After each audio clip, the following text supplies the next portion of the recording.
Bẹ́ẹ̀ni, Fúlàní kéré sí nọ́mbà wa.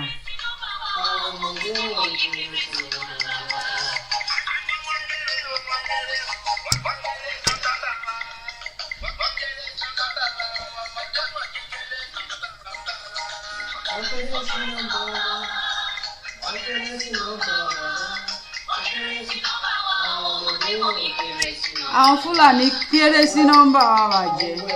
Wọ́n wẹ́, wọ́n bí tí wọ́n bì lò.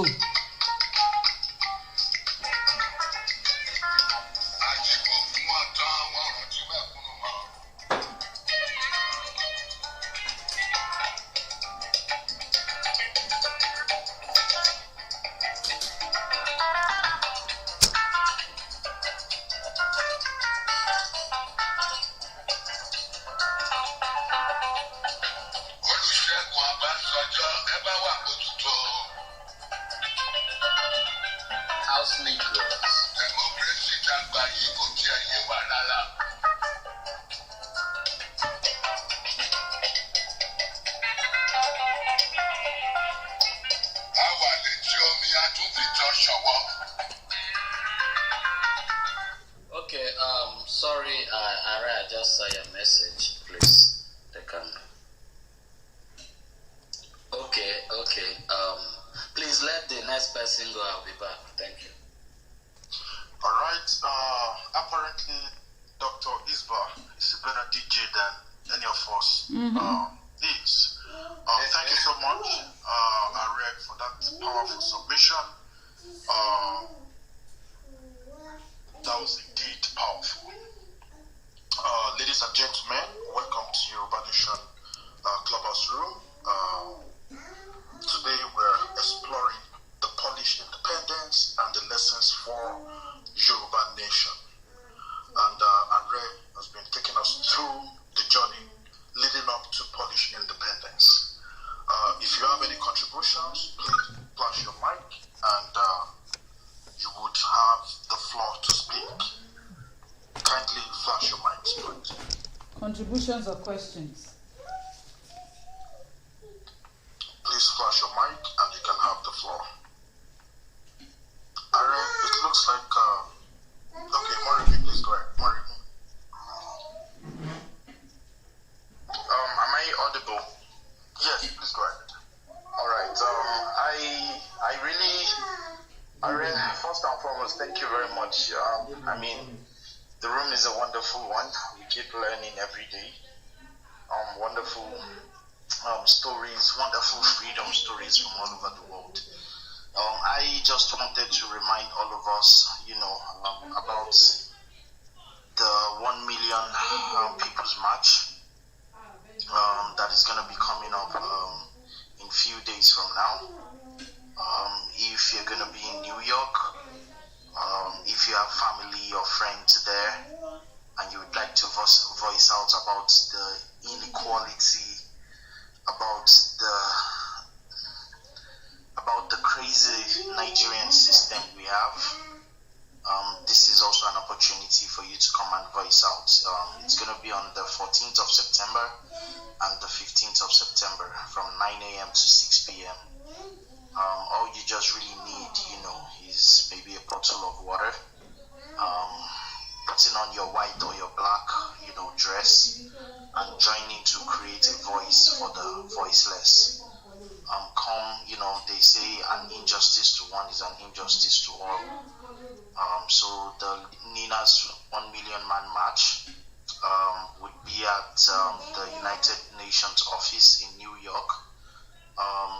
That weekend is also the United Nations General Assembly meeting.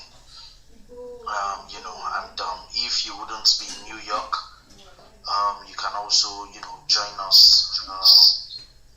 You can also join and you can join through your Twitter, through your Facebook.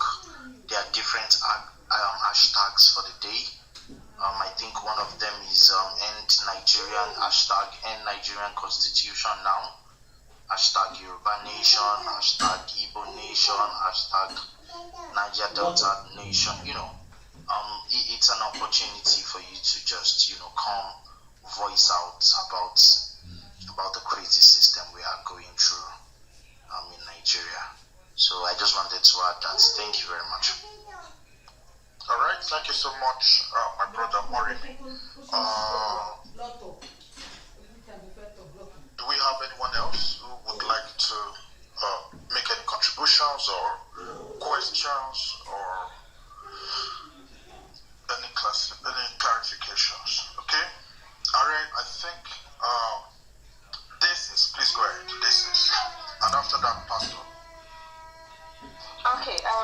so much. Are, thank you so much. I do enjoy your lectures whenever, and I don't miss it at all. And God bless you so much.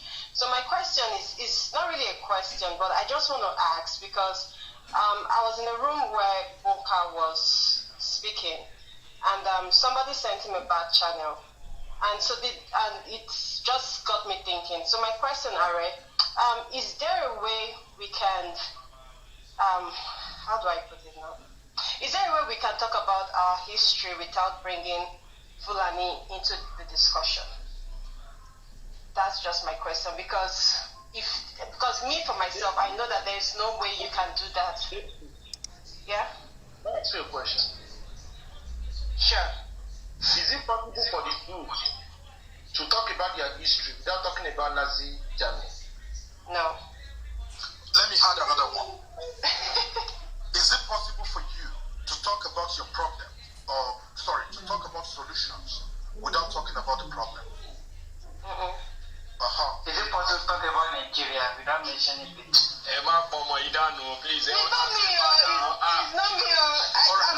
My question is for just in case we have one Nigerian people in this room and they are listening. Because I see no reason. Okay, go ahead. The idea is that they listen and we listen and we all know what the issues are. So that is the idea. Pastor, please go ahead. Pastor, please go ahead. Thank you very much. I commend you and I really appreciate the effort. I'm sorry, Pastor, I have to interrupt you. I always fight for the women.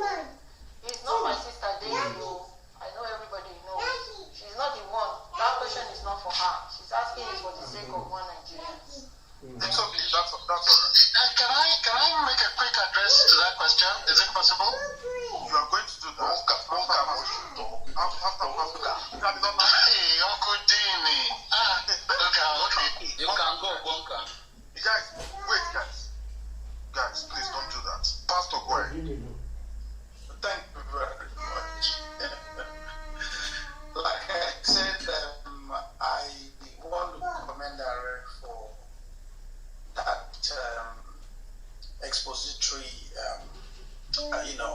knowledge and what he has shared. And I thank God for what he's doing and how he's helping us here to gain more knowledge in that direction. That is wonderful. And looking at some of the things that he has said, each time I hear things like this, there's something that always wells inside me. And I know that the way these things do stand inside me personally,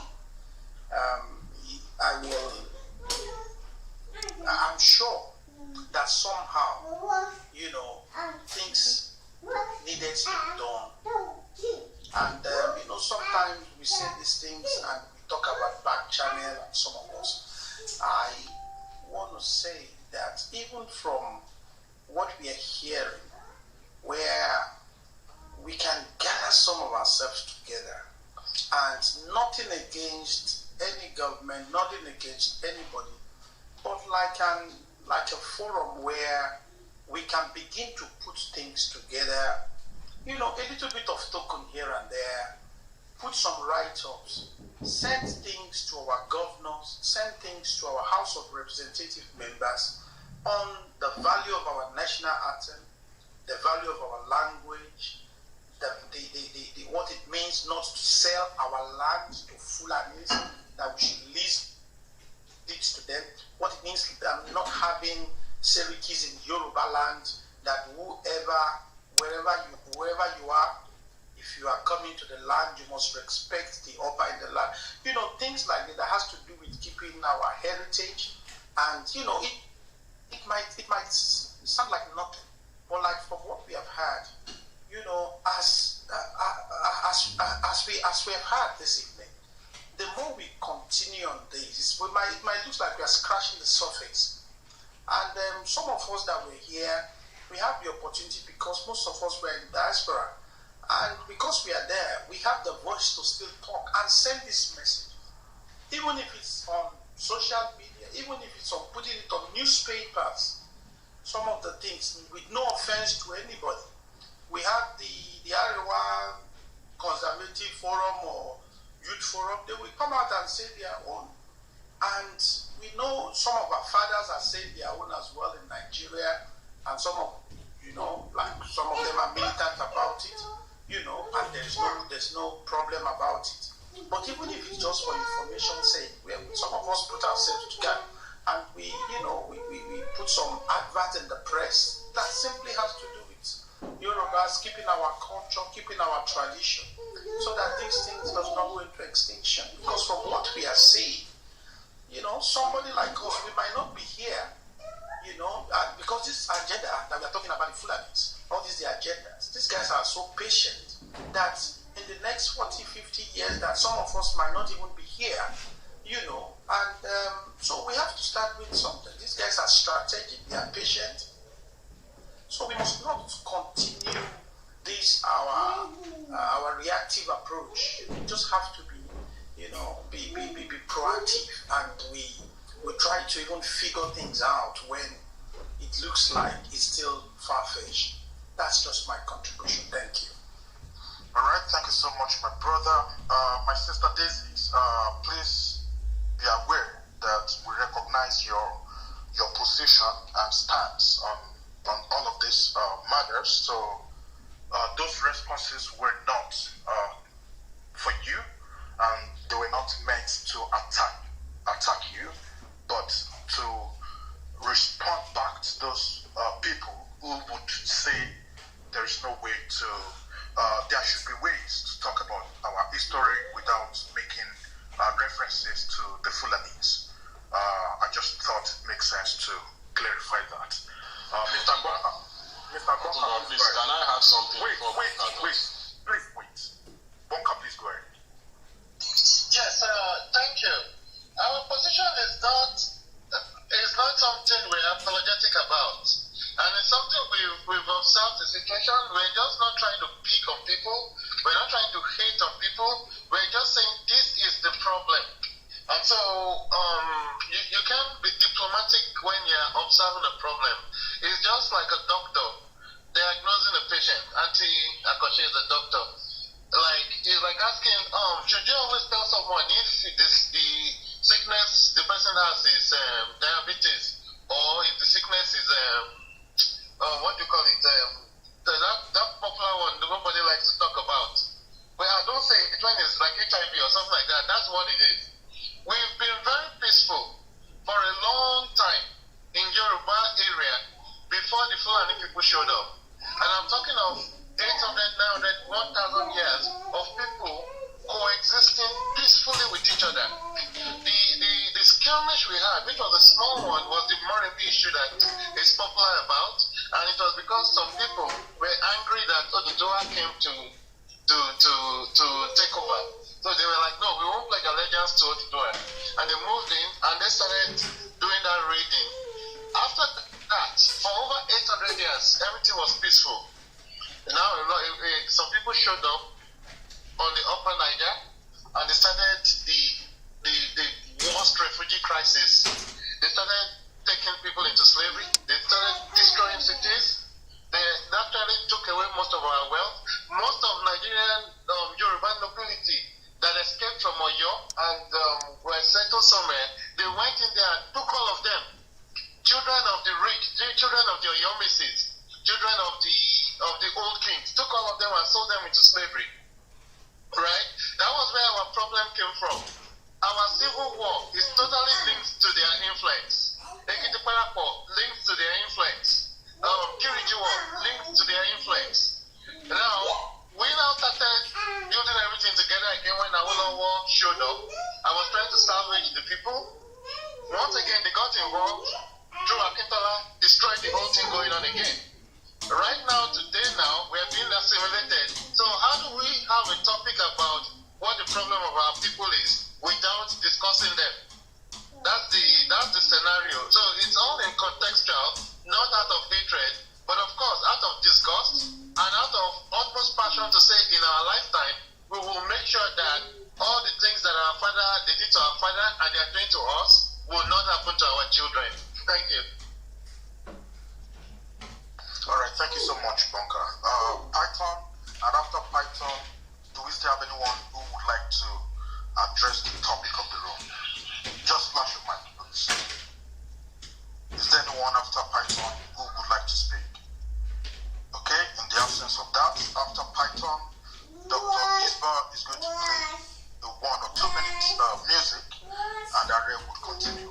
Python, please go ahead. It's not that I even actually want to speak much, but I just want to say this out for so many people. So many of us, our parents did not teach us a lot of things, but that is not an excuse for any of us not to learn further. Your ignorance is not to be blamed on anybody. Your ignorance should be blamed on yourself. So either it's intentional or whatever the case may be, there's no reason for you to stay in your ignorance. We all that are speaking here today, we're not born with what we are saying today. We learnt and we struggled to identify with our true history. That's just what I want to put out there. Thank you. Some people will say I'm making jest of people. All right, thank you. Doctor, are you ready? My grandmother taught me everything. Doctor. Yes, my brother, thank you. You know, this is my new name. I just got this thing. So when you call me, I lose consciousness. I'll get used to it. So I was just confined a doctor.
Thank you, guys. Thank you so much, Dr. Isba, the Doctor of Fulani Affairs. Thank you. That was a powerful music from Hubert Ugonde. Yoruba Ronu. Are, please continue. Thank you very much. In fact, this Isba, I don't even understand him again. You have become Yoruba to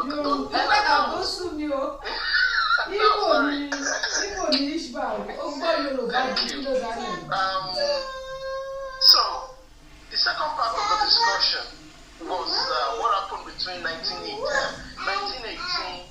and 1945. So we can clamor for independence, we can clamor for freedom, but once we get our freedom, we must never forget that our enemies will never stop coming for us until we stop them. Immediately they got their freedom in 1918,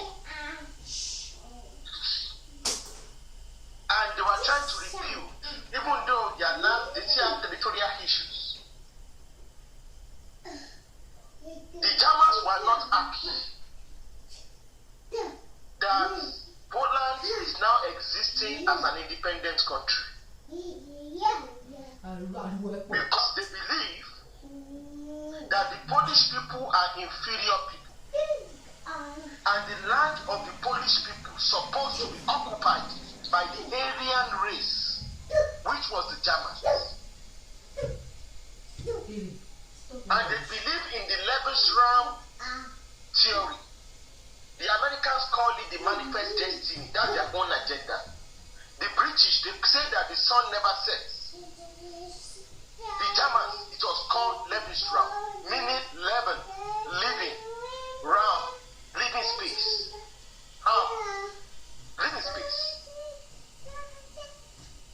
That these lands supposed to be eternally, any land occupied by the Germans is eternally German. The indigenous people we should be displaced. They also believed that the Russians also believed, some Russians were not happy that the new Russian socialist states, after the Bolshevik Revolution, accepted to the demand of Polish nationalists to have their country. So there has been that agenda of trying to take over Polish land in its totality. Because this was the way they saw Poland. Russia wants to have direct border with the West, Europe. And the Germans were also eyeing the resources in Eastern Europe. So everybody was waiting. And the Polish people went to sleep. They were having internal bickerings instead of fortifying themselves, instead of remembering their history. That once beaten, twice beaten, three times beaten, that twice you must never turn your back against your enemy. Then you always they forgot. And they never built their military. At least to survive. In case Russia wants to invade them, in case Germans wants to take up their lands. So they believe they were following the diplomacy, because when Nazi Germany, Hitler rose to power, the first thing Hitler first did was to sign a peace treaty with Stalin. And he signed another peace treaty with Chamberlain, the weak Prime Minister of England, before Winston Churchill came into place. And he said, he's not going to attack this place, he's not going to attack this place. And Adolf Hitler being, people say he's a crazy, he's a genius. He's a crazy genius. He went straight into history because they hated the Poles, the Polish people, the Poles. They call them the Poles. I'm just saying the word Polish. The Poles. They hated them, the Polish tradition, the Polish culture. So what did they do? The first official invasion after the annexation of Czechoslovakia, official invasion that signaled the beginning of the global conflict in the Western Hemisphere, was the invasion of Poland. And Poland was defeated in 1 week. In 1 week, the whole of Poland was overrun, and Poland was annexed back into German Empire. Can you understand me? And during this time, as the Germans were getting rid of the Slavs, the Jews, they were killing the Polish people en masse. En masse. So, the Polish people were having a form of resistance. Yes. That's why it's good to learn from history. Yes. We must learn from history. Yes. Do you know what the Polish people did? They went to Russia for help. Yes. So by that time, after the annexation of Poland, Yes. Germany took it a step further. Yes. They overrun Ukraine. They were going to Moscow. Yes. We've all seen the movie of the movie called Stalingrad, Yes. where Stalin told them they must not pass. Okay. They must not pass. Okay. So Sure. when they got, by the time the Russian revolutionaries and nationalists, they went to Stalin for help, and Stalin said no problem. So they joined the Red Army, which was the Soviet army, to fight against the occupying German forces. They will never come back under German rule. They've forgotten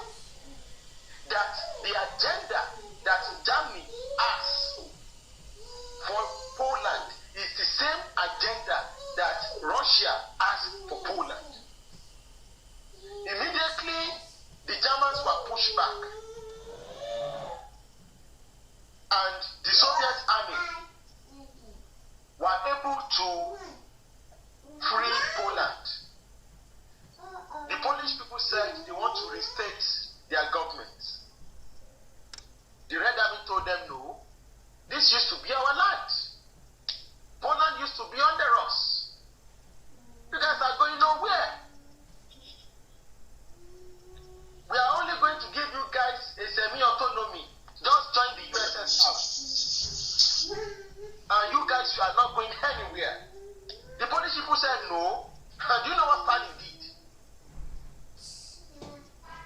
After the Germans had already killed millions in concentration camps,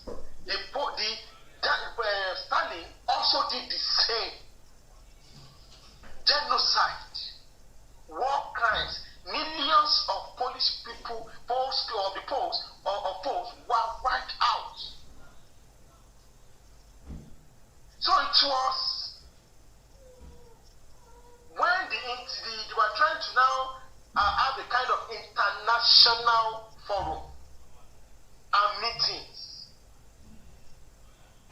that Poland was able, after losing millions of its people, and Poland was now telling the West, we are Europeans like you, and we fought on the side of the hardest. They told America specifically, tell Russia to leave our space.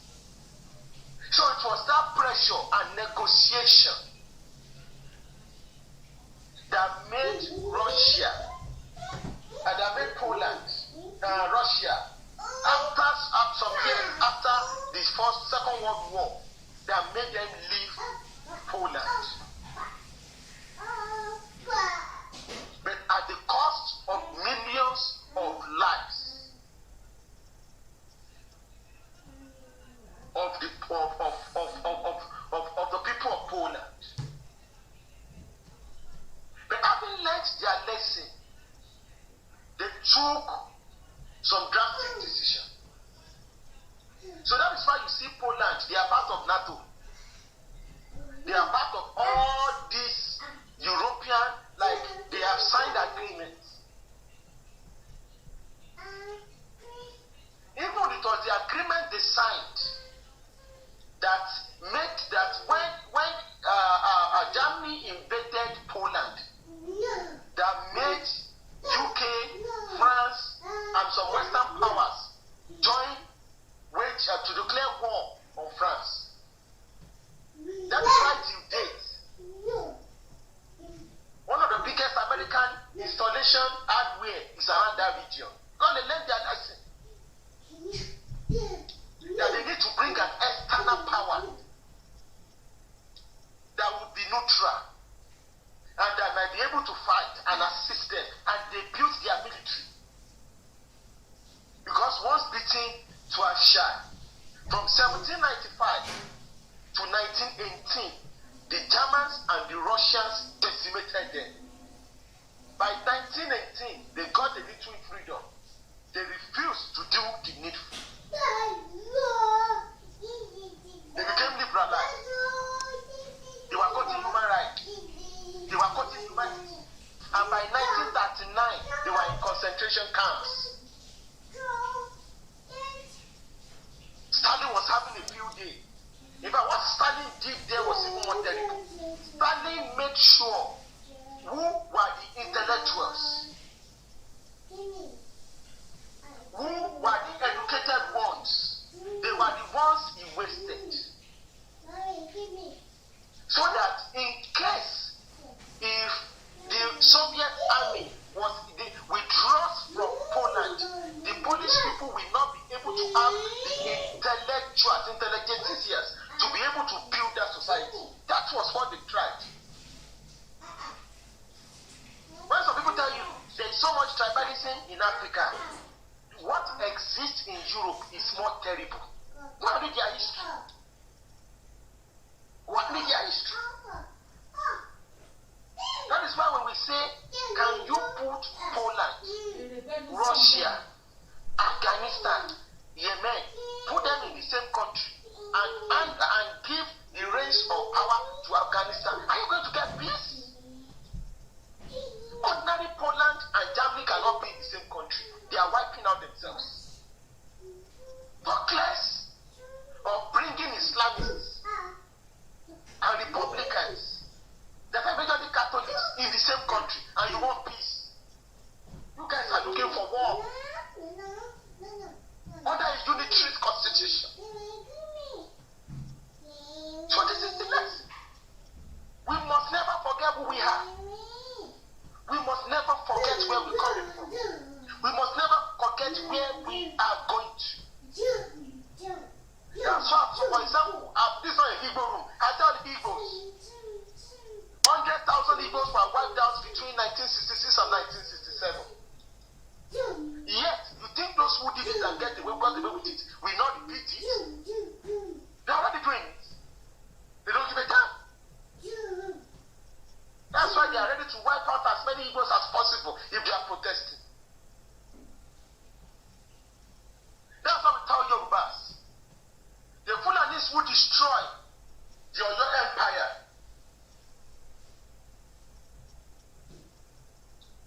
Your empire. Do you think they will not destroy the entire Yoruba nation? Those who seized Yoruba towns like Ilorin and installed their head here, you think they don't have the same agenda over you? You think if our forefathers did not fight in 1840, many of us will not be doing Babiala as we speak, like the Hausas? So we need to learn from history. History does not repeat itself. People repeat history. Our destiny is in our hands, and we must do the needful. Thank you very much. I really want to thank all the listeners. I greet you once again in the name of Olodumare, who wants the freedom, the keys of freedom, both in the known and the unknown places. And I believe and I know that surely we shall reach the promised land. And I believe a day is coming, and we pray to be there, if God wills. And I pray all of us be there, if God wills, that our land shall be free. The purpose of history and the reason for history is to give us the spirit of nationalism, the spirit of freedom fight, the spirit of the ability to stand up for our rights. Thank you everybody once again. I yield the mic.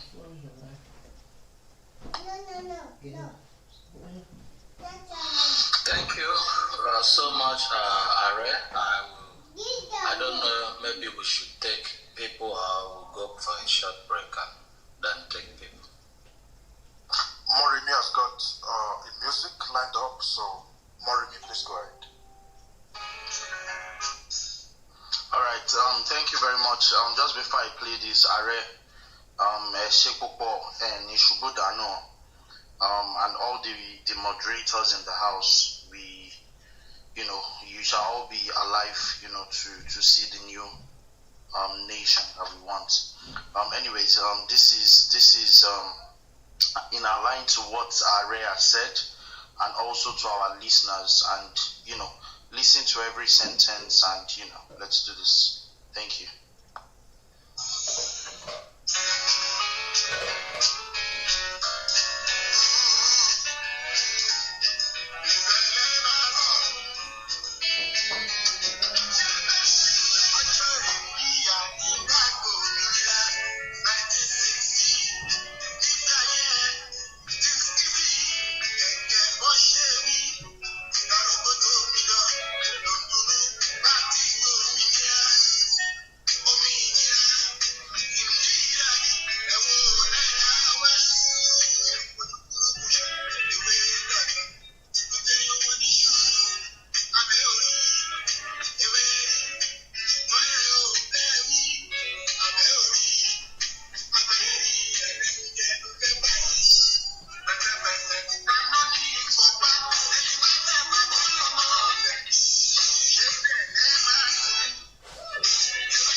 questions regarding the topic of the room, Polish independence and lessons for Yoruba nation.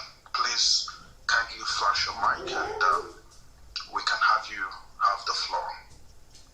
Please flash your mic. What is it? No, get out. Please flash your mic. Deep, go ahead. Then after Deep, thank you very much. My submission is just 30 seconds or 1 minute long. I just want to just to thank our guest speaker. God bless you for such a very, very beautiful lecture. I just wanted to draw the connection between cultural genocide and the decimation of any people. Once you start to lose touch, lose base with your value construct, your language, your culture, your heritage, even in education, people trying to convince you that, having English or having, relationship, Fulani cap, for instance, will get you into ministries, parastatals, and agencies in Nigeria. That is a form of cultural genocide, and it's an appropriation. And if you don't pay attention to all those little bias, it will lead to the eventual destruction of your people, your heritage. So we should also be very careful about cultural appropriation and cultural genocide, whether intentionally or for clout. All these things that we do, they have long-term implication on the people, and it also impacts the ability to be free. So I just really want to appreciate the guest lecturer for just bringing out those points. I really just enjoyed every part of that lecture. Thank you. I yield. Thank you. All right, thank you so much. And that took 2 minutes, just for your information. All right, please flash your mic if you'd like to make any contributions or comments, or if you have any questions for Are.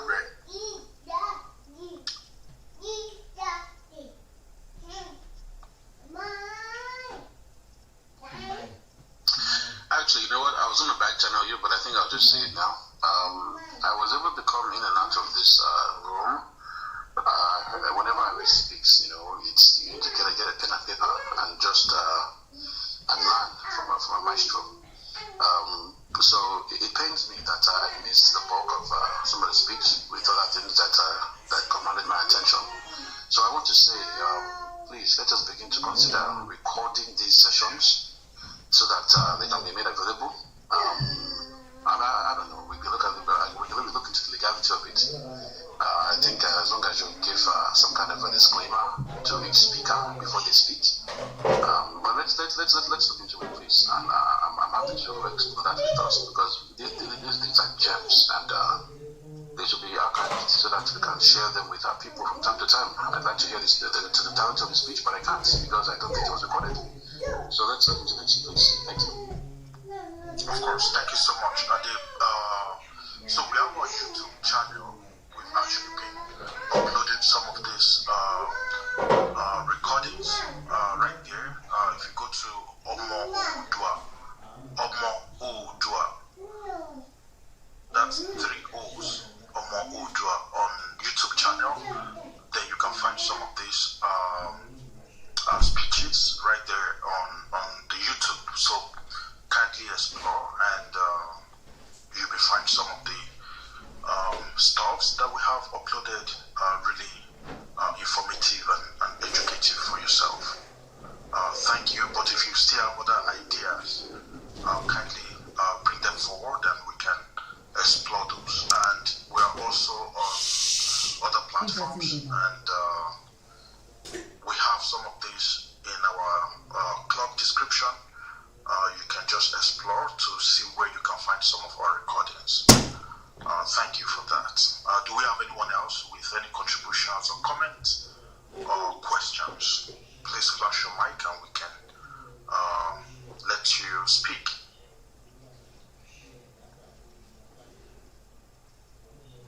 Ayodeji Ijadu de Olafamojo Lola Gold G Baba Yomi Omojeje Collins Samuel Olaiton. Anyone wanting to say anything, please flash your mic. Alright, it looks like people don't want you to stop yet. That's the vibes that I'm getting. G Baba, do you have something to say? I just want to say it's noisy here. I would have said something, but so I should go ahead. I think Ari is done, but I think people still want to listen to us. Okay, thank you. Even though I've been trying to also bring up all the masters in the house and they are hiding in the audience. You know yourself, so people that don't want to come up. So thank you very, very, very much. You know, there's also something that the Polish people did. You know, even though it was crazy. All the lands that the Germans took from them from 1795, the Polish people expelled 8 million Germans from the German occupied part of Poland. The Poles expelled them and took their lands. They were shouting human rights, they were shouting all sorts of things. They said, "This is our land. You've been here for 200 years. They were claiming we've been here for 200 years. We can also be with you and form the same country. You can have Poland, but don't send us away. This is democracy, human rights." The Polish people said no. Once beaten, Polish people said no, the Poles. Once beaten, twice shy. You sent our people to concentration camps. You destroyed our civilization for 200 to 300 years. You humiliated our parents. You desecrated our lives. We are going to get our land back. So they were able to reclaim most of their territory from the German part and the Austrian part, thanks to the Second World War. So everything that happens for any revolutionary, see it as an opportunity.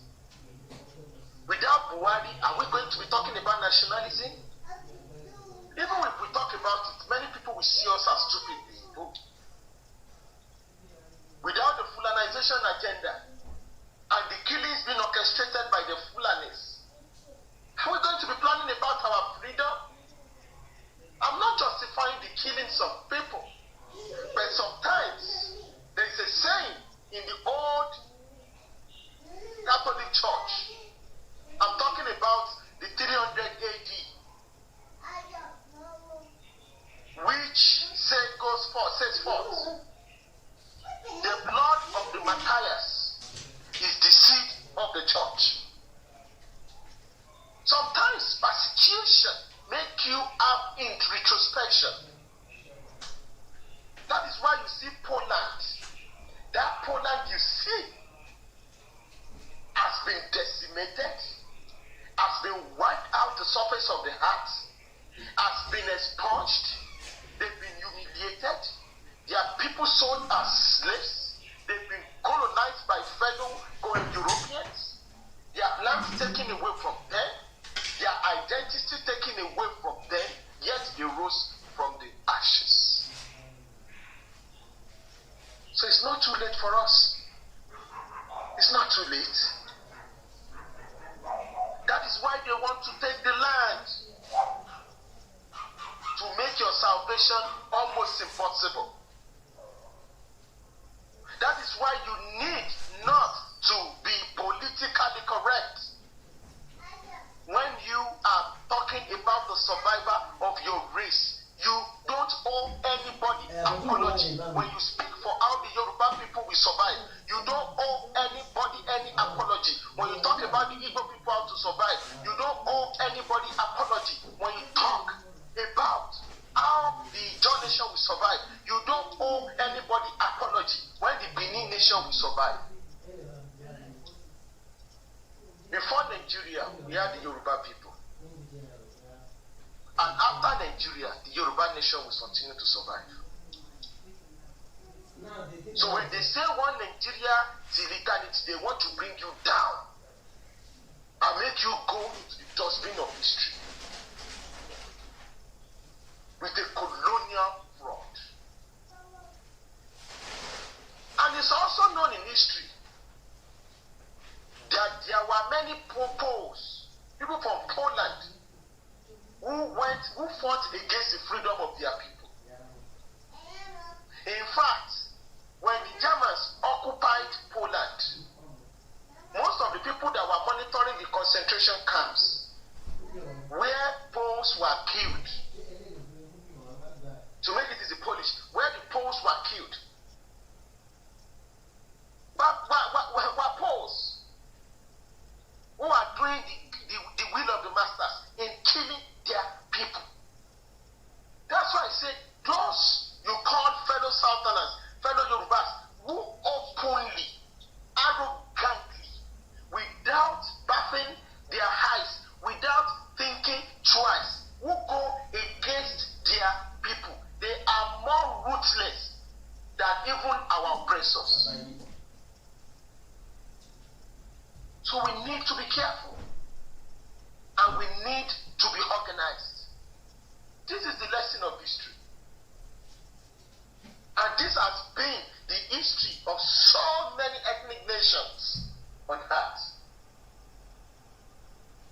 That's why anytime Russia wants to do anything, you see when Russia took over Crimea in Ukraine, when Russia took over Sevastopol, it was Poland that was making the biggest noise in Europe. That the West should come, and this is when Russia is already expanding. Russia have an ambition, because Poland knows that once Ukraine is gone, is next. And they've learned that political correctness is the sure ticket to extinction. To extinction. So, I don't want to repeat what I've said, and I want people to also contribute. Please, let's have a robust discussion before we close the room. Thank you very much, everyone. October, over to you. Thank you so much, Are. Just something that you mentioned that I would like to emphasize, or maybe I would rather even paraphrase in the form of a question. Are you saying, Are, that there is still the possibility of sending the Fulani Janjaweeds back to the Sahel?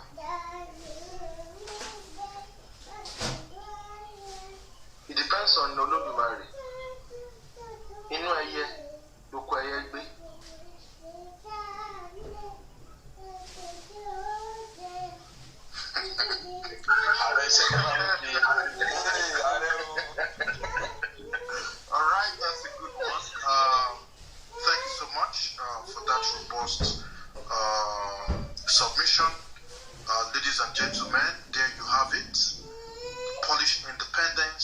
lesson for Yoruba nation. We can actually infer so many lessons from that. I would want us to discuss what are the lessons that we have learned.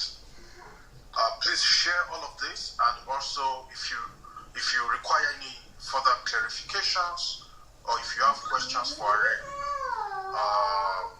kindly flash your mic and we can proceed. Please flash your mic.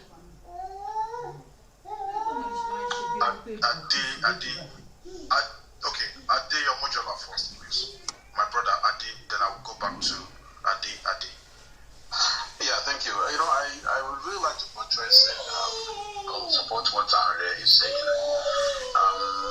When it comes to your survival, you don't play games with it. It doesn't mean you must be brutal and commit crimes against humanity, but it is necessary to use your sovereignty in a manner that preserves the people. We see in the United States when during the Second World War, they just couldn't trust Japanese because they were fighting them, and they felt like maybe they are not integrated enough into the society, that they could not trust them, and so they rounded everybody up and put them in the concentration camps pending the war. And when the war was over, they released them. I'm sure back then, even today, they scream, they shout, this is human abuse, etc., etc. But as long they were, it was a matter of survival. And when it comes to survival, now you should not cross the line and begin to abuse people and commit crimes against humanity, as I've said.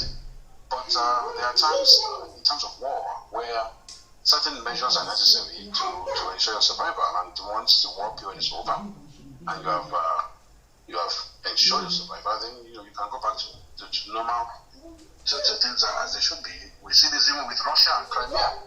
When Russia annexed Crimea, we know that majority of people in the Crimea, they are ethnically Russians. They speak the Russian language, even though they were in Ukraine. But now Ukraine borders Russia, so if you are messing with Ukraine, you are bringing the battle to Russia's doorstep. That's the reason why Ukraine became a battleground between Russia and the United States and Europe, with NATO as a proxy. So when Ukraine became a hotbed for Russia went into survival mode, and Crimea being a very strategic point to them, and the majority of Crimea people speaking Russian, they moved in. And they were welcomed with, people were happy, there were parades, people were joyful. But if you watch the news from the Western angle, they derided Russia, they claimed they were expansionists and all these things, but Russia did not care. If we were to import that into an analogy here for Yoruba people, imagine Yoruba people moving into Benin, the Yoruba speaking part of Benin, and taking it over. Say, these are people, they speak Yoruba. They are a strategic point for us that could be witnessed. And for the sake of our survival, we are taking it over this piece of land because our people live there and it belongs to us. So my point is this, right? When you have the ability of the power, the sovereignty, and it is necessary to ensure your survival, you must do the needful. It does not mean you cross the line into abuse and human rights violations, but you should not be tepid in using the power given to you by God to preserve your own people. That is not the time to play games and to be politically correct. Now, we see a case in Yoruba land now where they are importing foreign people into our lands. Trucks are running every day with foreign. We've seen the videos. They offload them, and within minutes they have disappeared. They are lodged all over our land, from Ekiti all the way to Lagos. They're everywhere. In fact, I was in the report today that there was a certain part of Ekiti where about 25 trucks are arriving daily and dropping off these people. They are claimed to be, thief people who are facing attacks in the north, and so the claim is that they are bringing them down south and they are resettling them here. That may be so, but part of the report indicates that the army is with them, protecting them. And we know who the army protect these days. So that should be investigated, and and the appropriate steps should be taken. So there's a lot of importation from what we've seen in history with America and the Japanese, with Russia and Crimea, and I'm all the way with Iran in fact in regards to do what is necessary. Again, not with human rights abuses, but going as far as necessary, protect your sovereignty, because you allow all these people to stay. In about 40 years, they'll be claiming that they are sons of the soil. They'll be influencing your politics because they don't forget their agenda. We fought the Fulani back in 1840, face-to-face, man-to-man combat. Thank God for the people of Ibadan who raised an army and met them at Osogbo and defeated them. They waited over 180 years to come back, and now they are. So this agenda, we must realize it is non-ending. It is everlasting, and we must pass it down to our generations, one generation to the next. We should never forget that we have a permanent foe who is Muslim, who subjugate us, take us over our land, and erase us. We must not forget this, and we must always take whatever measures are necessary to protect ourselves. Thank you. Thank you so much, my brother. My brother Adi, please go ahead. All right. Good evening, good day, everybody. So my question goes to RA and, of course, the think tank. Just let's say for the sake of our wish, things come to pass. As you are aware, what the Yorubas are facing in Nigeria is quite different from what the Yorubas are facing in Togo and in Benin Republic. Learning from the Polish example, because they were also scattered into Germany, into Russia, and the rest.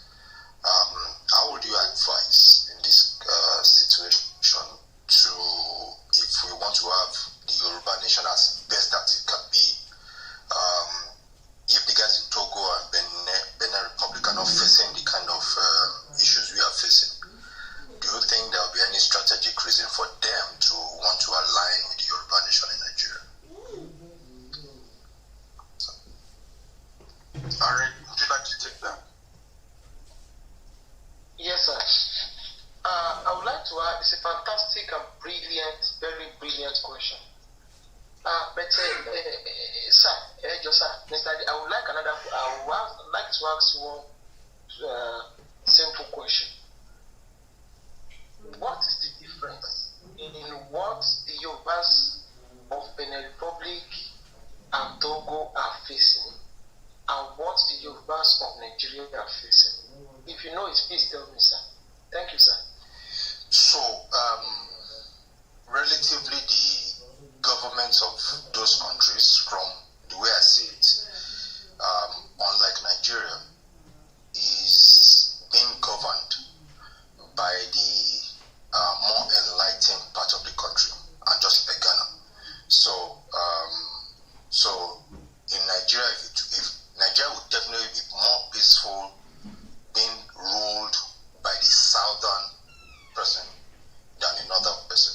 If you look at Benin Republic, if you look at Ghana, if you look at Togo, the guys ruling the countries are kind of from the southern part, so they have control, and those countries are more relatively peaceful than Nigeria. So the invasion of Fulani all over Nigeria that we have, though attempts are also being made in those countries, but I mean they've been pushed out, as it were, and they are not facing the kind of extermination that we in Nigeria are kind of facing, the Yoruba in Nigeria are facing. So that's just the only difference I can see. I'm every wrong anyways.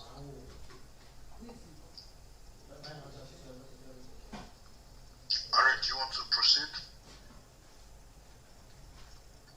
Yes. Okay. Thank you, sir, Mr. Ade. Thank you for that wonderful submission. But I would like to make some simple corrections. Firstly, the president of Togo is from the north. His name is Nasingi. So his father was a Yadima. And what is the situation of Togo? Togo has become like a monarchy, from father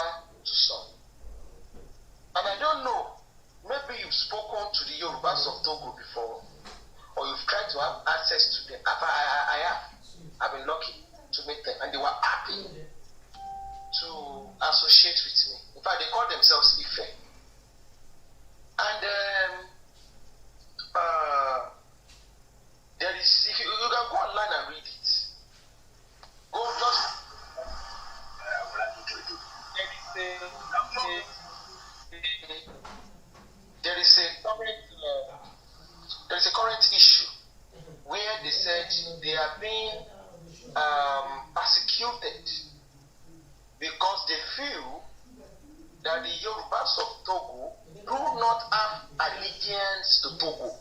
That the allegiance of the Yorubas of Togo is to their brothers in Nigeria. This was written in John News articles. Go online. There was a time a particular Marginal Nation, I don't know the news agency, that they went to Atapame, they went across West Africa. Because Atapame is the last, junction, biggest Yoruba city. When you trace it from Warri straight into Togo, where you can still have a land connection and say, this is our Yoruba land.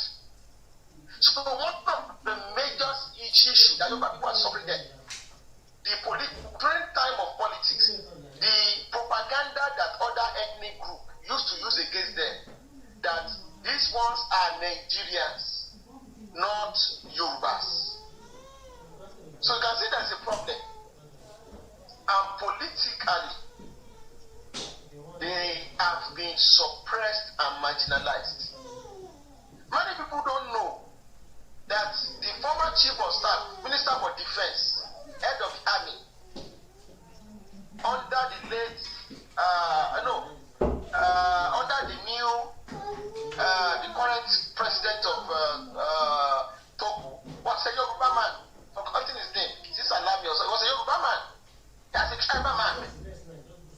And he was accused of coup d'etat, thrown in prison, and he finally died.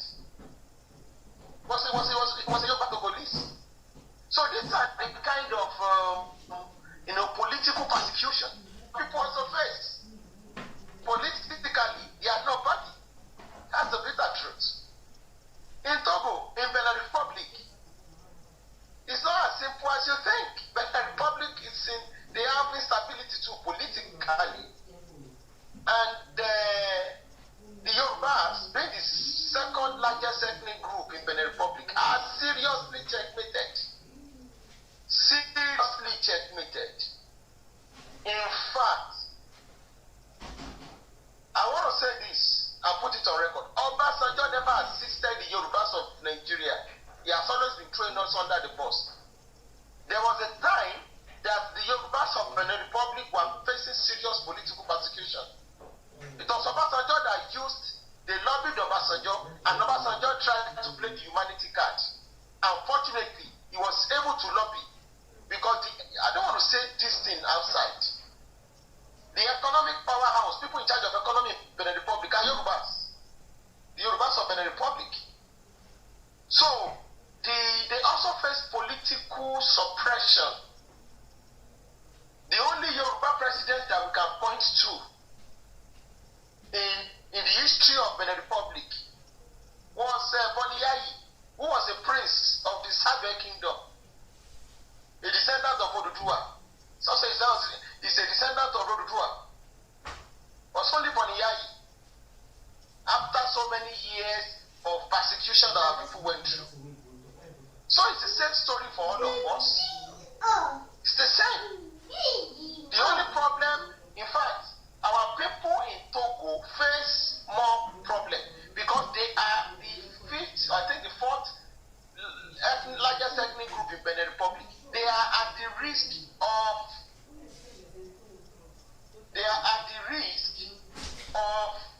I don't know how I'm going to put it, of assimilation. So it's the same issue. But for now, we are not expansionists. We are not, we want to take it one step at a time. Let us, those of us that are in this bondage of Nigeria, let's get out of it first. Then we can be talking about our people over there. Let's first get out of this mess. You understand? When you talk about Russia for you, Russia for you, so let's take care of ourselves first before we can say we have a bigger agenda and we are trying to reunite our brothers across West Africa. Thank you very much. Thank you. Thank you so much, Are and my brother Adi, for that question. questions or contributions on my tongue, my sister, please go ahead. Sorry, can I say something? Yeah, I will come back to you after my tongue. Alright. Good day, everyone. It's been a while. I just want to commend everyone who has talked. I think I've been in the audience for a while, and I've listened to Are and Bonka and the rest. I believe we're creating something which is called brotherhood on this platform, and it's very, very important that once in a while we endeavor to check on each other, because a lot of people who are for this cause have not been on this platform, and I've observed like people who we started talking about these things, they are not here. And I think I try to reach out to some people once in a while to know how they are doing. But then sometimes you don't get a response. And I don't know, maybe some people would think, okay, you're just trying to create familiarity. But then this is what they call brotherhood. It's not just every time we'll come here and we'll talk about things, but we should also not just preach about things, but we should also practice what we say. So I think once in a while we should try to check up on each other. It's very, very important. And I don't know how to put this in a way that I won't sound offensive, but then we've actually been we've been educating ourselves on this platform about Yoruba Nation. We've been saying things, people come with ideas and stuff, but then the current state that we find ourselves now as Yoruba people is, let me just quote, like helpless. Because we are being surrounded by these people. Just of recent, I heard they want a naval base in Kano State. And the question people were asking each other was, where is the sea? Where is the water? What is happening in this country? And it's like people are just keeping quiet. We are actually in trouble. Let us say it how it is. There is no sugarcoating to all these things. We've talked and we've talked and we've talked. Our actions is what is supposed to be. That we're supposed to be seeing our actions. I used to say on this same platform that it is like enough of all this. Somebody is supporting Yoruba Nation, but they are not coming out openly to say that they are supporting it. I get that we can't be aggressive towards people. People always have their decisions. But then, I look at the future of this country. I look at the future of the nearest future of what is happening. It is just like they are slapping us on our face, and then we're still keeping our face. So please, what are the necessary steps that we can create? Because we on this platform, we are only little compared to the people that are out there. What are the programs? What are the means of enlightenment that people are actually doing? Even if it's on that G, we can actually penetrate to people from the religious places, and the market area. Just send people, like, they don't have to come out and Because now Nigeria, we are doing, if we're going to do this thing, we're going to do it low key. We're just going to send innocent looking people to, to their various communities to educate people why we need to have Yoruba Nation. And what are the ways that we can actually go through to make sure that this thing becomes a success in our lifetime? So I understand the fact that we keep on, learning every day from the past history, but we actually need people to go out to meet the wider audience. Thank you very much. I yield my mic. Thank you so much, my sister. You've raised some really valid points, and please let's connect and let's keep talking about how do we connect on and offline. My brother Oluseyi, please go ahead.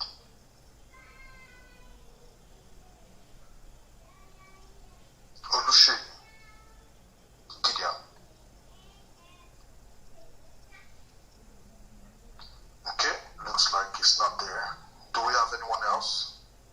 Baba, please go ahead. Hello everyone. I've been in and out of this clubhouse today, and I just got here on a Yoruba Nation. And every time I see Yoruba Nation, I just want to jump in, even if at the end of it. So I'll be able to gain some insights, and I'll be able to put in my own, 2 cents. I forgot. I'm driving. I didn't see the name of the lady that just spoke. That's very inspiring. You see, this is a mission of a lifetime. And I say that because every successful civilization today were passed on from their struggle were passed on from generation to generation. If we look at the Fulani people, for example, look at how long they have this agenda, and nobody ever knew they have any agenda. And what is so they penetrated everywhere. There's no village, not even now, before this whole thing blew up. But let's say like a couple months ago, or let's say a year ago, to be precise, you will see that anywhere you go, any village, any town, any city, in the whole of southern Nigeria, you will see a Fulani person. Just like you see Yorubas and Igbos in the north anyway. But the Yorubas and the Igbos in the north, we have no any agenda than our daily survival. To go to work, come home, raise our children, do our business, and make some money.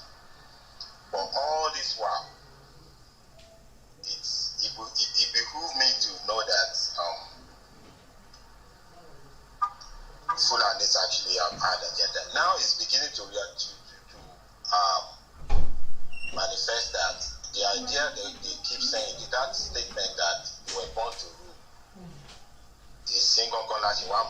This is the time that is becoming reality to some of us, especially me, because I hear born to rule so many times. I school in the north, I served in the north, I served in Katsina State, I served in a remote village in Katsina State. Even then, I could see how Fulanis were attacking people. Like, there's a town between where I was and there's a town that we usually go to spend the weekend, and vehicle only go there once a week. And when you miss that vehicle, you have to walk, and it's a couple of miles. I'm talking about sandy, untarred roads, and sometimes just walk, a couple of us. One time we're almost attacked by Fulanis. just because they saw us in that area. And I'm saying this just to let us understand that the issue of this Fulani has been existing a long time ago, and a lot of us slept on it. A lot of us never even realized it. So the good thing that is happening to us right now, either we take it or leave it, is the fact that Buhari openly came out to support the Fulanis. That is a wake-up call. Even at this point, a lot of our people still believe that, it's not going to happen to us. They are beginning to appoint emirs in certain states now. They already have emir of Lagos, Sanusi. He even had a meeting with, US, is it ambassador to US or some lady, So, let Yoruba, this platform be our mouthpiece, the channel at which you can reach our people. And let us, on our, individually, let's continue to motivate our people, because a lot of people don't know what's going on. Even here in US, a lot of people don't know that we have a lot of things, that we have a lot of danger looming, hanging over our head. I was talking to somebody a couple of days ago, and he's an Igbo man. He's been in America for so long. And I was telling him about Yoruba Nation and Nenas, and he said, I only heard this guy one time. And he never took any further step. He only heard watched the video of Tony Nate, and that was it, one time. And he never further to investigate that what is really going on. And we have so many people like that. That is here in the diaspora. Now, when you talk about back home, people are struggling to survive. Like people have been saying on this platform that the Nigerian government has weaponized poverty, and that is what people are worried about. That is what they are trying to, they are concerned about. So even within my family, my siblings back home, when my older brother, he's the one that pushed me, he's the one that jammed me up to start talking about, or start paying attention to Yoruba Nation, because every time we have a meeting on WhatsApp, he always talk about Yoruba Nation. He always send videos out. He got to a point that my siblings were like, he's just creating unnecessary fear on us. What's his problem now? Then that was when I said, okay, let me see what this man is talking about. I start paying attention. So, and now a couple of my friends, a couple of my siblings back home, they're beginning to realize that what Edmond was saying all this time was real. So I want us to continue to motivate our people in any way we can. Because they are the ones that on ground. They are the ones that's going to manifest whatever we want to do here, or whatever plans we have to save our people. They are the ones that are going to be at the forefront. So, before I rest my case, I'm going to suggest that we all have towns and villages where we came from. I'm from Ekwe, and recently my younger brother is the one that manages all my properties, and I motivate him. I mobilize him to talk to the youth leader in Ekwe Township, and to let them know what's going on. The first time he talked to the guy, he was like, really? Because otherwise, if you're the one people, they're just the Igbo people, is the northern part. So I kept I said, no. It happened in the east. It's happening in some part of Yoruba land. It's going to happen in Lagos. So we all need to be on our toes. And now, him too is beginning to wake up and wake his people up. So we need to do this from our different angles on our, privately. Everybody needs to keep, because the Fulanis, they are very, very united. And it is not just because they love each other, because they have people that are backing them up. And that's where we come in. We need to motivate our people back home. Financially, everything. Because if you send somebody to do something, or to start listening to or pay attention to something, don't be surprised that that person will not even talk about, he will not even want to, hear that anymore, because he's worried about how he's going to survive financially, how he's going to feed his family. And I'm very sure that a lot of us, maybe 30 or 40% of our earnings here go home to our people. So we can use that as an avenue to motivate our people. Because I do that. Every time I'm sending money home to my brother, I say, okay, phone youth leader, phone 10,000 phone 20,000. So when I call him, he knows, he will listen to me. Because he knows I've extended, I've showed him love, and I've let him understand what's going on. I'm not just talking with mouth alone. So I want us to continue to do this, because the danger is really is here. Because almost, I don't have the figures, or statistics right here, but I know a whole lot of people that are riding Okada in Lagos right now are Fulanis. And it's easy, like in my estate now, we don't let no Okada riders come in after certain hours of the day. And we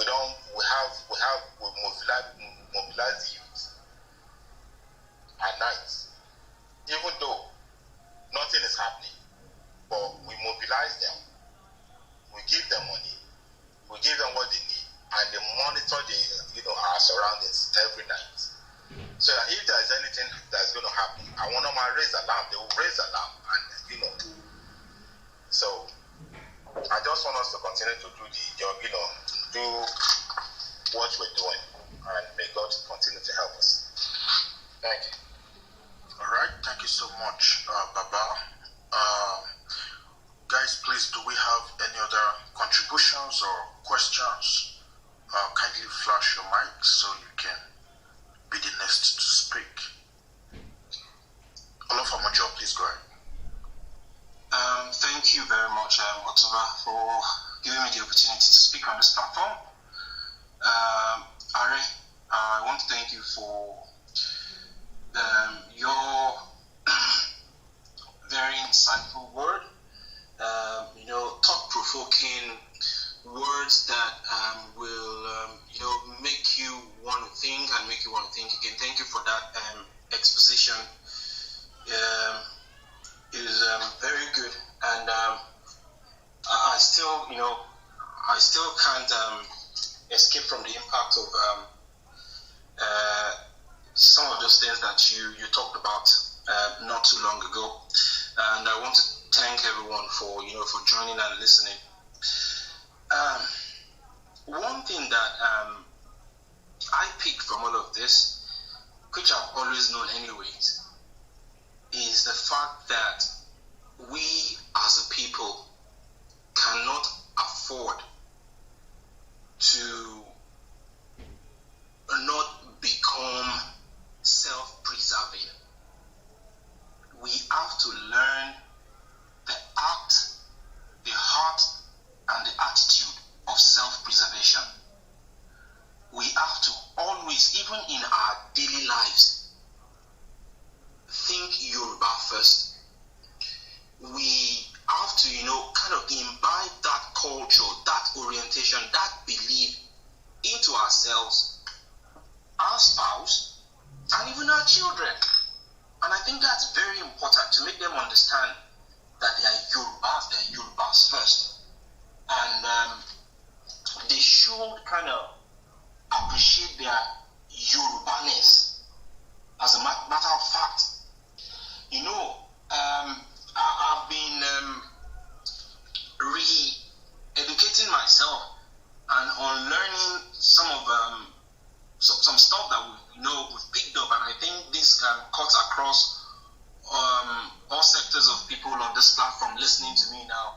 You know, we always have this orientation that when somebody speaks and they don't speak polished English, they don't sound foreign, they don't sound posh or touche, they are not intelligent.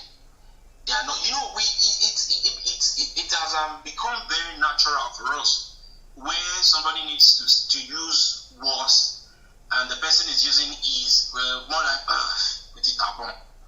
And then we simply, without naturally, just write that person off and just assume this guy is not so intelligent. And that is part of what we need to start to correct now. Not to immediately throw ourselves under the bus because we don't meet the standard that has been set for us by somebody somewhere. We need to start to break those barriers. We need to start, to uplift ourselves, to see ourselves high up there, to start to rate ourselves, to start to support ourselves, support every Yoruba man you meet, wherever you meet them. Once they are Yoruba, support them. Of course, there may be lines where you say, okay, I'm not going to cross this line, but put yourself out there to make yourself useful to a Yoruba man, to a Yoruba woman. Self-preservation is important. Self-preservation is important. Self-preservation is important. We can't afford to not preserve ourselves, to not preserve our culture, to not preserve our heritage, to not preserve ourselves as a people. We can't afford to not what?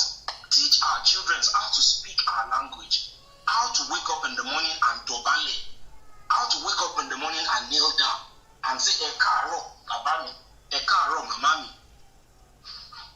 We can't afford to lose that culture, to lose who we are as a people. We can't. It's too expensive and we can't afford it. We can't afford it. Not teaching our children, not self-preserving, not putting ourselves in that self-preservation mode is a currency that we don't have, that we are spending. And you start to spend the money you don't have, you are going to run, you are going bankruptcy. We can't afford to be bankrupt as a people. And then we need to start to show forth who we are as a people. I've never in my life, I've never bought this, I don't know what they call it, this Hausa cap. I don't know the name. This is the Hausa cap that our Yoruba people have gone mad about now. I personally, I might be wrong, I have never seen a Fulani man put on a Yoruba cap. I've never seen it. Never. I've never seen it. But we are the one that wants to wear their cap, wants to wear their kaftan, wants to wear this. These people they are actually practicing self-preservation. Their culture, their belief, their way of life, their way of dressing, the way they talk. If you go to the military, they speak Hausa. If you go to the ministries, they speak Hausa. Even for the fact that we're a secular country, they speak their language. If I knock a door and I speak Epelesa, what's your name? You want to sound posh. We have people here, and I'm not judging anybody. No, I don't have the capacity to judge you. But we need to start to unlearn some of this, the minutest of things that we don't take cognizance of. They're as important as everything. We must respect ourselves. We must respect our culture. We must respect our language. We must learn to speak our language. We must teach our children how to speak our language. And we must teach them some of those things that we're learning on this platform, no matter how young or no matter how small they are. Sometimes I let my son listen when people are speaking on this platform. I allow my son to listen and learn and ask questions. And I'm always selling the Yoruba nation to my kids. You are Yoruba, you are Yoruba. If they ask me questions,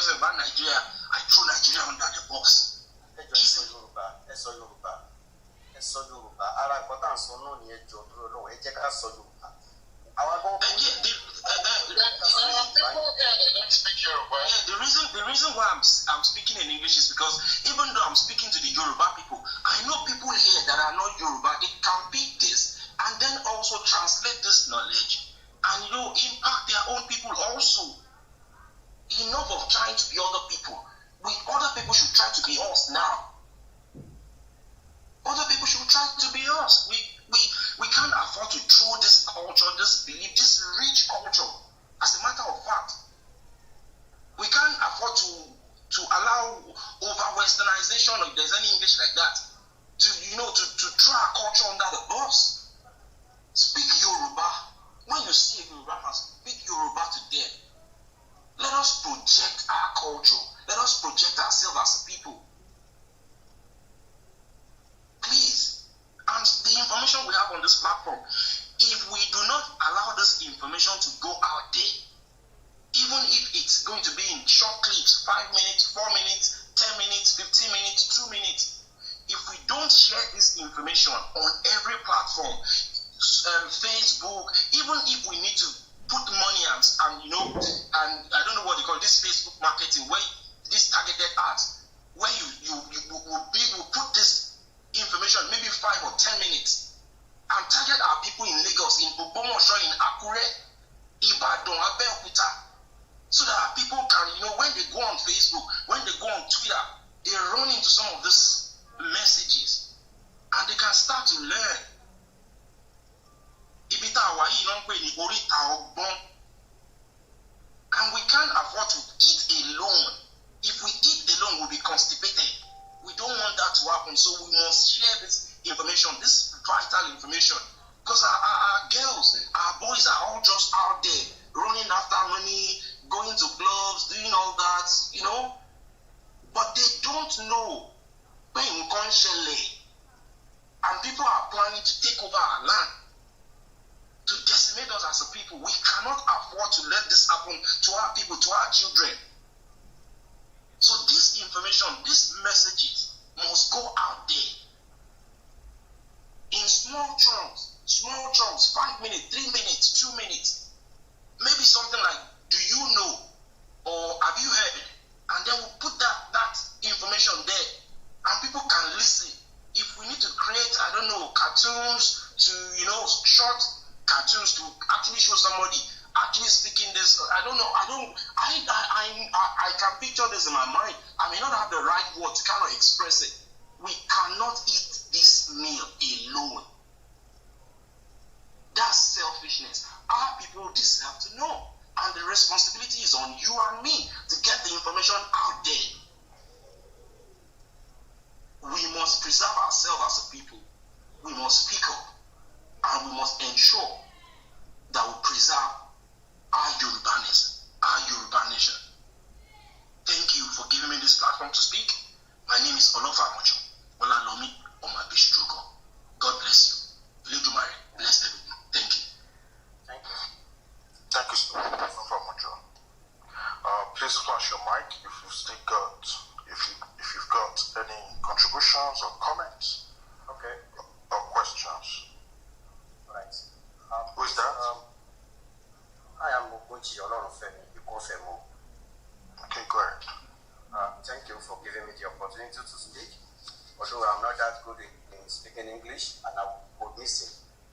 Will I be permitted to do that? Go ahead, sir. Okay. Please, I thank the convener of this forum and I really appreciate it. As I've said, I am a Yoruba, and at times when the issue of Yoruba like this come up, it's something that is giving somebody, that is bothering somebody, that how far have we traveled and how do we get to this mess that we are in presently? First and foremost, I want us to note something very well.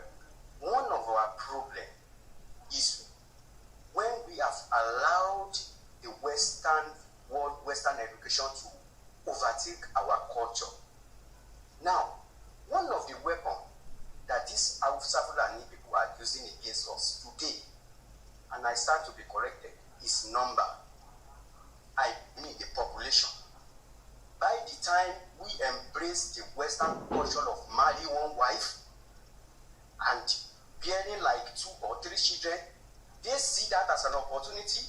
They were marrying more wives. They were giving birth to many children because they've come to realize that when they are multiplied in number, they use it against us. That is the first thing. Then, another thing is that our past leaders, they've caused a lot of havoc in this issue. Because, one, by the time the colonial master were handing over Nigeria, they handed over Nigeria to us. They know that we are intellectuals. They know that in educational, we are very, very versatile. Now, the military, the first government is civilian, but it was toppled along the way, and we started military. Now, this military now, how many our children are ready to enroll in military? Because we consider it as work that is meant for second fiddle people. None of us, we are not ready to be recruited as a recruit in the Nigerian army. We are not, and these people have used this thing against us a lot. By the time we are running after white collar job, by the time while we are saying that we want to go and acquire certificate, although I am not condemning it, I am not saying it's not good to acquire Western education to some certain level, but I am saying we have neglected some certain parts that we're supposed to look into. At that time, those people are busy putting their people in strategic places. Today, that is why today we are claiming that they are the one that have upper hand in the military. They are the one that have upper hand in police. They are the one that have upper hand in custom. Because our children don't want to do uniform job. I thank God today I am one of the uniform personnel in Nigeria. I wouldn't mention which uniform personnel I am. But that is the problem we are facing until when we look back and correct all these wrongs. I will serve. Hello? Hello? Am I talking? Yes, please go ahead, my brother. Please. Yes. Okay. Hausa Fulani people, they have gone far in the usage of this weapon, and they are still using it against us. And I don't know how this is going to be corrected. I just don't know. Okay, fine. Somebody that spoke earlier on said that they wanted to establish naval base in Kaduna, in Kano rather. That where is water there? Where can we fight it, or can we dispute it with them? No, because they have upper hand over there. When you are talking about anything military today, in fact, if possible, they are ready to take everything in our area here, get over to their place here. Yet our leaders that are well read, where are they? By the time they're supposed to speak, they are speaking. Another one is issue of religion. No matter how, some people, whether they are Christian, whether they are Muslim, because I know that there are Christians among them. But by the time the issue of religion comes, you discover that some of the Christian leaders were quiet. Because it's like there is something that bonds them together. It's like there is a kind of unification among them, which we will lack. Somebody can't go to somebody who just finished speaking now say that when you enter an office and you speak Yoruba, you will see somebody with cyber mic like this, and by the time the person will reply you will reply in English. He wanted you to that is well read. Why are we doing this for ourselves? When are we going to stop? Let's stop all this show of ego anywhere we find ourselves. Because it is through this, it is because of this that we are unable to help our brothers. I don't want to believe that the cause that is us. I don't want to believe that. Because by the time they see, the people don't want to speak, they say it's one cause that Afora or whatever has on Yoruba. I don't want to believe that we are the problem of ourselves. We are the cause of our problem.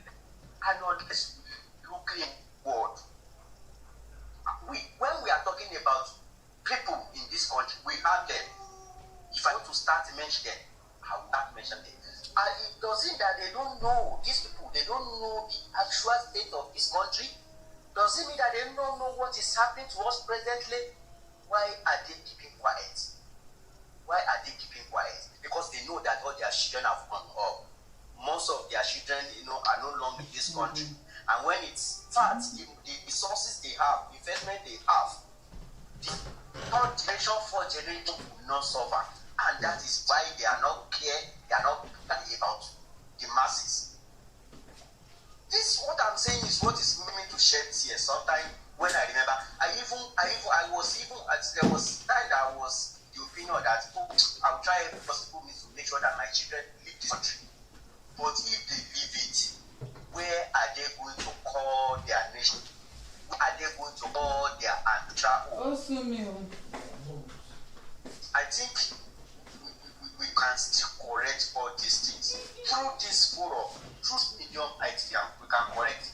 By the time some of them are begin to open our mind like this and speak what is in our mind. Thank you.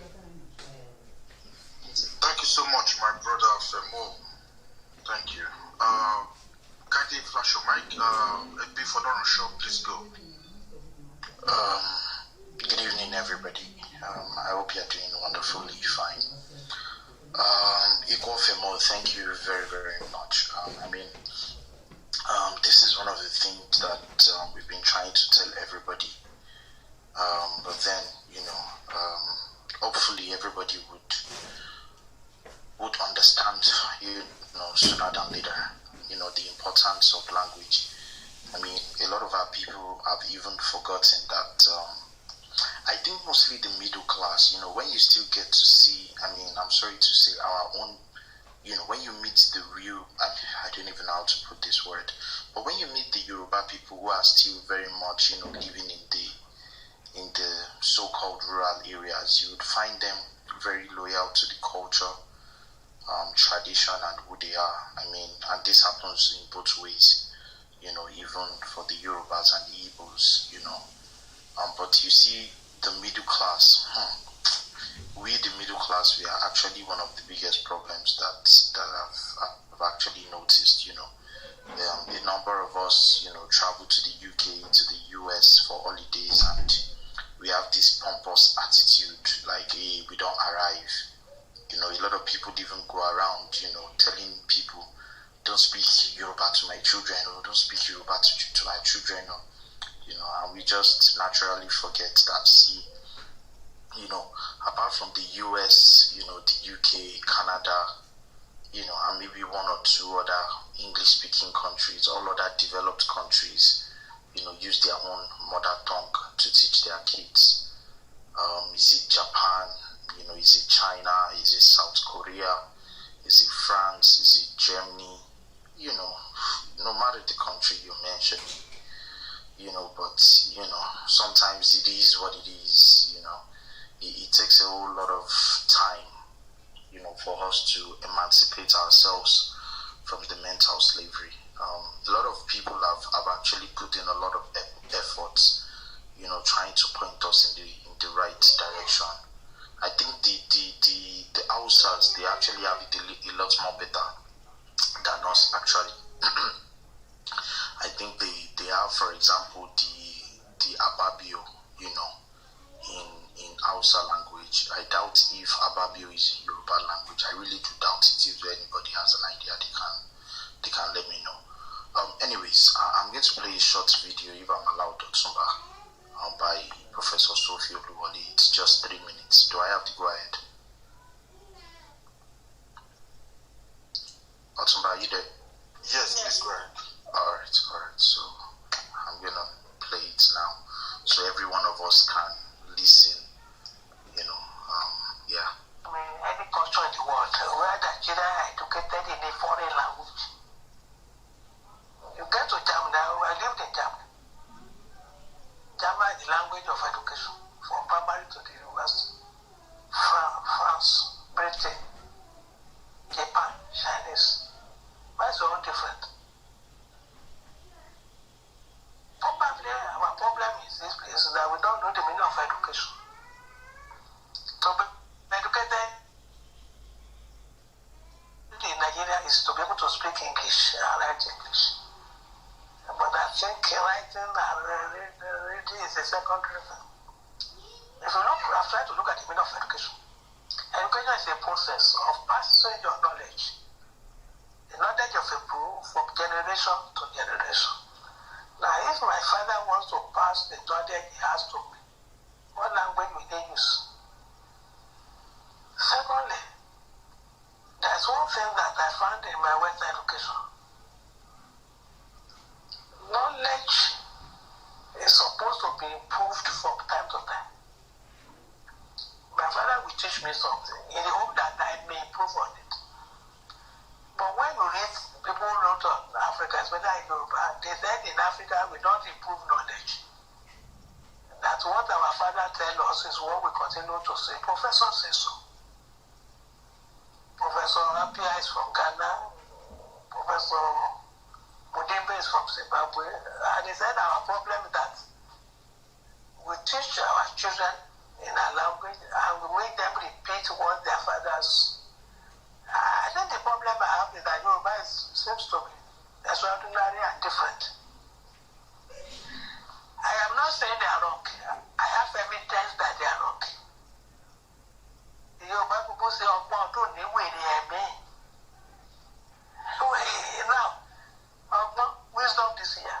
It doesn't say Agbo. Where there is madness. If knowledge can change beyond recognition and become madness, the people know that. So how do they think that the knowledge they give their children must be retained?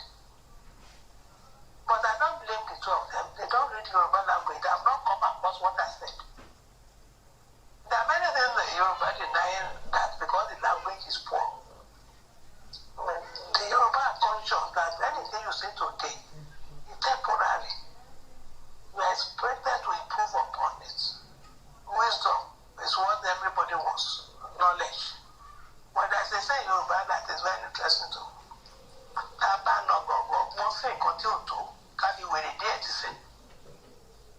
The woman cannot understand that. I use wisdom. It's not enough. As you become mad. It means I'm mad. But I'm not. Right.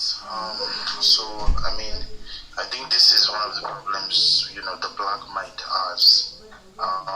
If that was said by an ordinary mister, it'd be like, how many books has he or she written, for her to just reach such conclusions. But, that's from a professor, Professor Sophie Uluwale. You can check her out on YouTube. I'm really sad that she's late. But, this is to open our minds. I kind of understand it. A lot of us, we've slept on this issue. Look at the Nigerian system destroyed a whole lot of things. It has destroyed the healthcare system. It has destroyed the education. It has destroyed the self-identity of the nationalities within the country. It has destroyed our parents' pensions. It's destroying our next generation. It's destroying almost everything. I mean, it has destroyed the railway system. Our social system is on the collapse.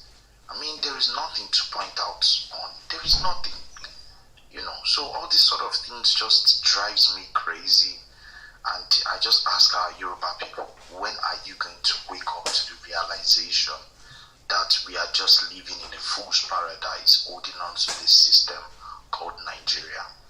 It wasn't established to make us great, and we see a lot of our brothers clinching on it as if their life depends on it.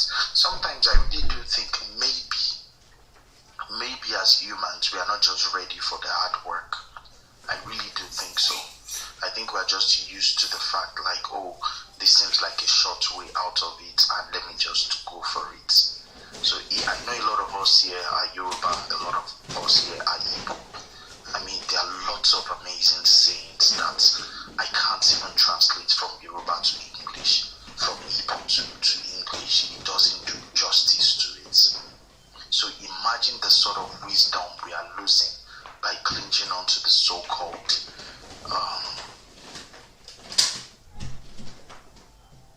British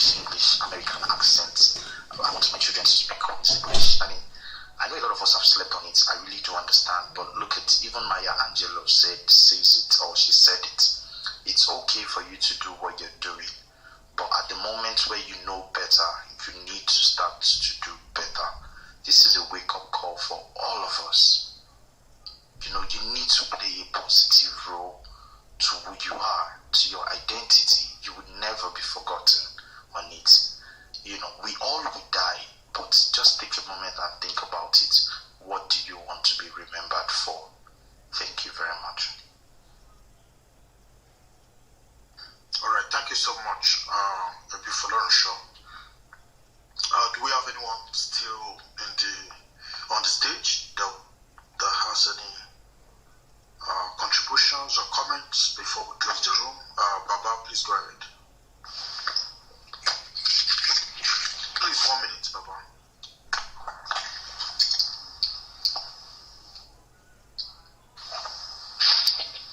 Hello. Sorry, I'm sorry. So, just to respond to that, you see, like I said earlier, a lot of our people back home, they know what is right, and they're just not able to do what is right because their focus right now is beyond what we are thinking about. And I'm just hoping that by the time we get Yoruba Nation, a lot of people that feel like, you know, that have this belief that it's going to happen, it will hit them right in their face and say, oh wow, so this thing is really going to happen, and it's happening, and we're all going to start enjoying the benefit of it. And when we're talking about all these nations that use their mother tongue, everything starts from the top. I remember a couple of years ago when perhaps Fafunwa, I think the former education minister then, was introduced, during his time we introduced the 6334 system, and they were also trying to use mother tongue to start educating our people, you know, in schools and all that.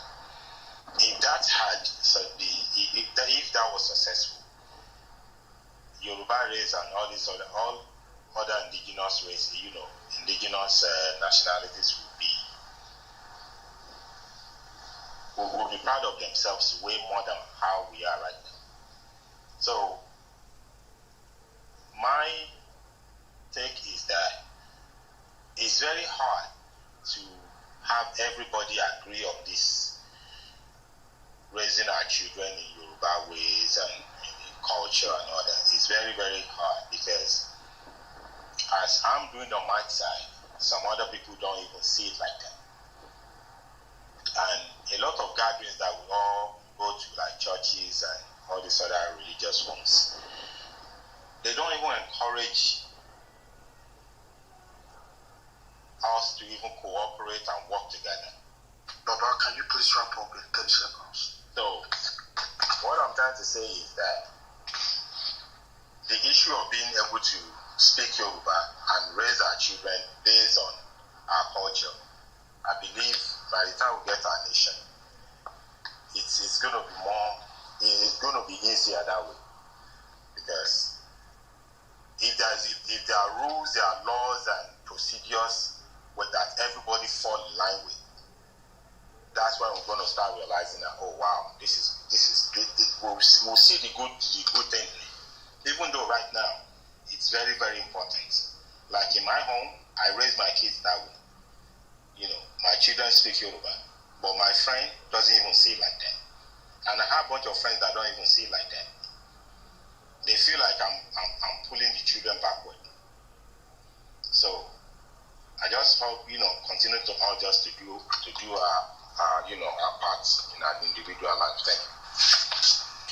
All right, thank you so much, Baba of Lagos. On that note, we shall be ending the program for today, and please kindly follow the club if you have not already done so.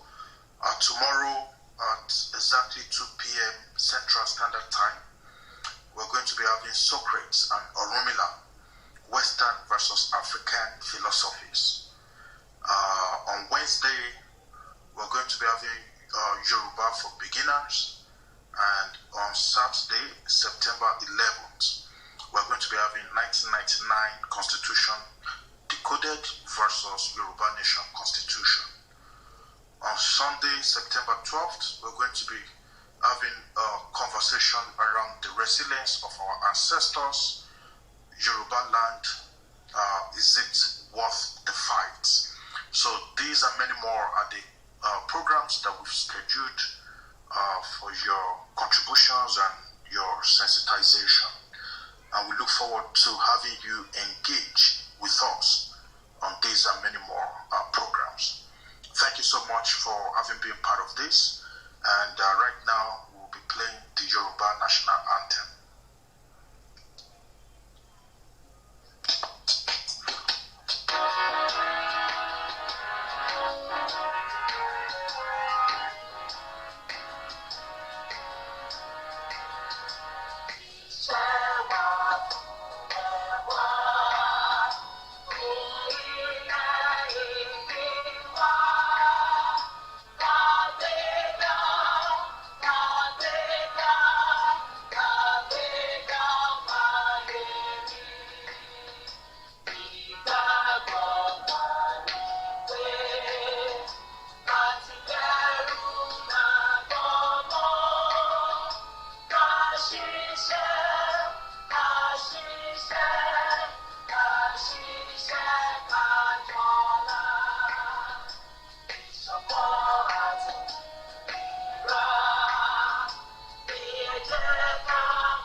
We look forward to an opportunity to connect with you guys tomorrow again.